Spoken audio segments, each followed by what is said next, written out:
Hello, welcome to the Root Network. We're glad that you're back with us on today. My name is Pastor Archie Collins. I'm the senior pastor here, along with my wife, Melissa Collins, who is our co-senior pastor here at World Changers Church Houston.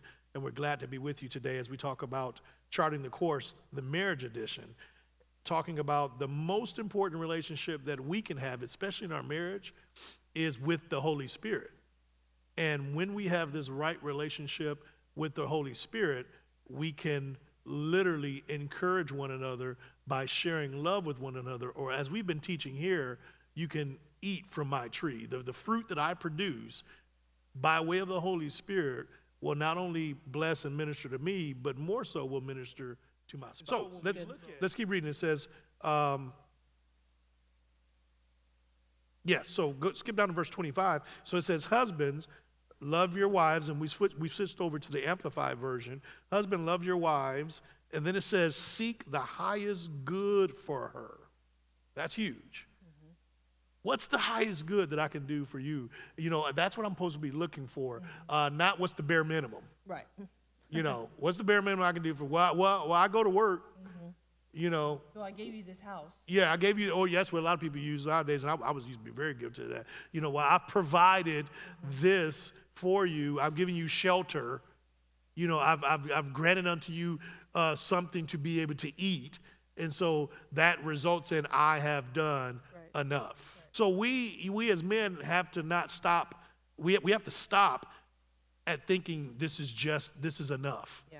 I've done enough. No, I should always be looking as the husband for the highest good for her and surround her with caring, unselfish love. Mm-hmm. That's a love that does not seek its own benefit, but a love that totally looks out for the benefit for the other. What am I simply saying?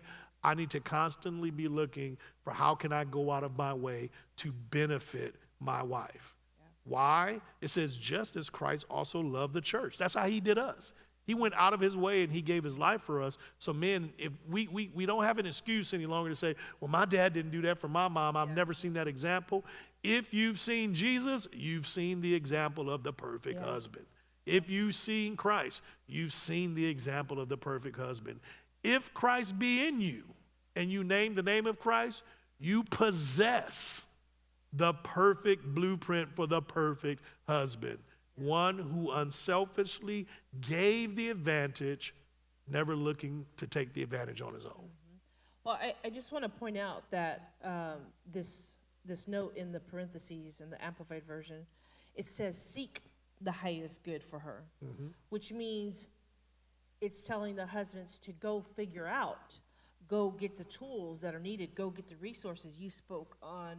You mentioned that if you never saw it growing up, and your dad or your mom never displayed this in your house. And mine did sometimes, or often, but we're just talking about the general you, just to be clear.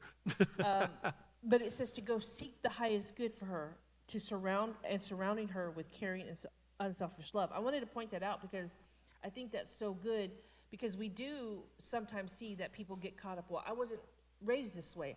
I don't know how. And there's aspects of both of our lives growing up that there's things that we didn't see that our parents will now admit. That I wasn't the best mom or dad in this situation, or I didn't provide this situation. Well, this kind of, this points out and says this is what you need to do. You need to go get resources. You need to go get the tools to figure out what's the highest good for her. Mm-hmm. What does it mean to surround her with care and unselfish love? Yeah, and I need everybody to understand what that looks like. So practically, how do I seek out the best way to love someone, to love my spouse? Number one, go to church. Go to church to learn how to develop a relationship with the Holy Spirit, because he will tell you the best way to love someone. Number two, get physical resources such as books like the 5 Love Languages and different things like that, that tell you the makeup of an individual and gain some knowledge that can turn into understanding, that can turn into wisdom.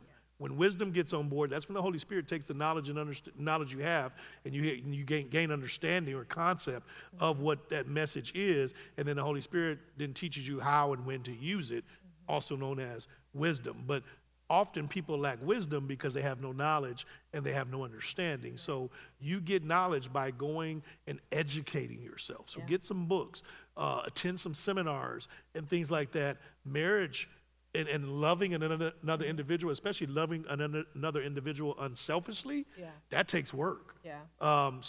And the third thing I would say is then, and a lot of people don't like this one, but it's therapy. You have to go and learn about yourself and learn about how you interact with others and how you should be interacting with others, especially if you've had trauma or issues in your past. Don't expect, practically speaking, just sitting in church on Sundays and Wednesdays to dive deep enough that you need. Sometimes that can work, and don't get me wrong, but I think as Christians, we've discounted the gift of therapy. The gift of counsel is what it is that's out there that God has gifted men and women, I believe, with his ability, authority, and power to give good counsel.